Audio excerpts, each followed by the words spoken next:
Ashama harka fuunee akkam jirtanii kabajamtoota fi jaalatamtoota chaayinaa laayyaan to'asallaa jiru jalatti argamtan nagaan koo bakka jirtatti sinaa qaqqabu bakka jiraattanii bakka eeggamtanii egaa kaliitiyaan asitti darabbayaa jirti waan ta'eef viidiyoo gabaabduu tana ijoollee baay'ee waa'ee baatiraa sahaanii isaa hin argannu sahaaniin isaa maal jettanii sahaanota obboleettii kiyya sahaanii 5 kan baatiraa kan ta'e bitee tan jira kanaaf meeshaa baay'eetu jira garuu waa'ee baatiraa kana gaafii namoota baay'eeti. Kanaafan viidiyoo gabaabduu tana irratti haasa'uu barbaade egaa ka sagalee daa'imaatti soo dhageessan dhiifamaa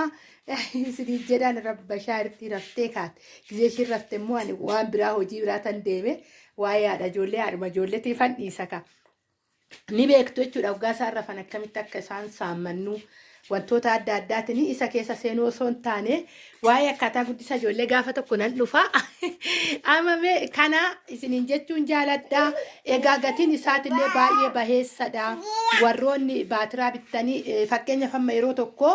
magaalaa asallaa galcheetan baatiraa lama qofa wajjiniin jechuudha baatiraa 3 wajjin gurgurama jechaadha kanaafi kana qofa kun keessa hin jiru maaliin naan orijinaalli akkasitti gurguramaadha jedhaniit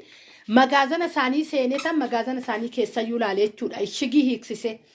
maaliif akkanumatti dhufa akkuma shagametti kaartoonii keessa magaazana meeshaa warri galfatu ka magaazanatti galchaniit magaazana keessa kara suuqii fidu ka warroonni waa'ee suuqii beektan beekuu dandeessu kanaafuyyuu orijinaal lama wajjiniin gurgurama akkamitti eessaa argannee bitanna maal warreettanillee hin jirtu kanaafuyyuu ni jira ni gurgurama egaa ka waraqata qabadheen dufne dhiifama muddamee tan jechuudha waraqata irratti barreessee jira tokkoon gatii isaatiin hin himne yeroo baay'ee gatii isaa naan jettanii gatii keessan kottaa na bara amma jechuun addaan kutuu inni hin barbaanne kana daa'imaaf muddameera waan ta'eef kanaafuyyuu ni jira isiniin jechuufanii ni jira gatii isaan immoo nu beeksisuu jettan bilbila kiyya isiniifan barreessaa Titeeli gubbaarratti afaanillee duwwaa 9:82:67:45 maaliif ijoolleen viidiyoo dheeraa laaltaniifan dursee tosinitti maara